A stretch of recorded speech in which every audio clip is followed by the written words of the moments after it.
رمضان کے اس بابرکت میں اللہ پاک ہم سب کو مدد کرنے کی توفیق عطا فرمائے، نہ کہ ان کے لیے ہم زحمت کا سبب بنے بلکہ ہم ان کے لیے رحمت کا سبب بنے۔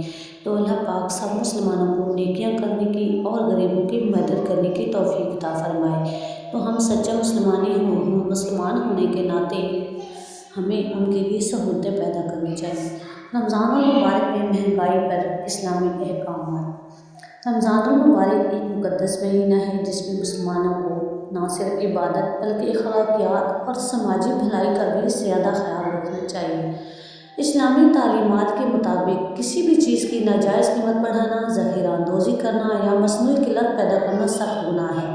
تو کچھ خدا کا خوف کیجیے، ماہ رمضان کے مقدس مہینے میں مہنگائی تو مت کیا کریں۔ خاص طور پر رمضان جیسے بابرکت مہینے میں اسلامی احکامات اور مہنگائی، ناجائز منافع خوری کی ممانعت۔ اسلام میں ناجائز منافع خوری اور اشیاء کی قیمتیں غیر ضروری طور پر بڑھانا سختی سے منع ہے۔ نبی کریم صلی اللہ علیہ وسلم نے فرمایا، جس مسلمانوں پر قیمتوں میں اضافہ کیا، قیامت کے دن اللہ اسے سخت عذاب دے گا۔ تو خدا را اپنے لیے عذاب مت پیدا کیجیے۔ ماہ رمضان المبارک میں تو آپ لوگ چیزوں پر آفرز لگا لیا کریں یار۔ غیر مسلم ممالک میں ماہ رمضان میں آفرز لگ جاتی ہیں چیزوں پر، کیونکہ وہ رمضان کی عزت کرتے ہیں، لیکن ہم تو مسلمان ہیں، ہم ایسا نہیں کرتے۔ ذخیرہ اندوزی کی ممانعت۔ اسلام میں ذخیرہ اندوزی حرام ہے کیونکہ یہ مصنوعی قلت پیدا کر کے قیمتوں میں اضافے کا سبب بنتی ہے۔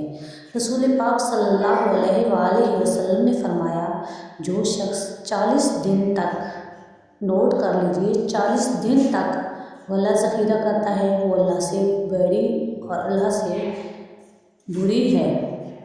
ایماندارانہ تجارت کی تاکید کی گئی ہے۔ اسلام میں تجارت کی بنیاد دیانت اور انصاف پر رکھی گئی۔ قرآن میں ہے، اور ناپ تول کو پورا کرو، لوگوں کو ان کی چیزیں کم نہ دو، زمین میں فساد نہ پھیلاؤ۔ یہ ویڈیو اپنے فرینڈز شاپ کیپرز کو لازمی شیئر کریں، شاید ہی ان کے دل میں کچھ رحم آ جائے، غریبوں پر بھی اور اپنے پر بھی۔ غریبوں پر رحم نہ بھی کریں تو خود پر تو کر ہی سکتے ہیں نا، اپنے لیے آخرت کا عذاب کیوں جمع کر رہے ہیں وہ لوگ۔ پلیز کچھ خدا کا خوف کیجیے۔ ضرورت مندوں کی مدد۔ رمضان میں زیادہ منافع کی نیت سے قیمتیں بڑھانے کے بجائے غریبوں اور ضرورت مندوں کی مدد کرنی چاہیے۔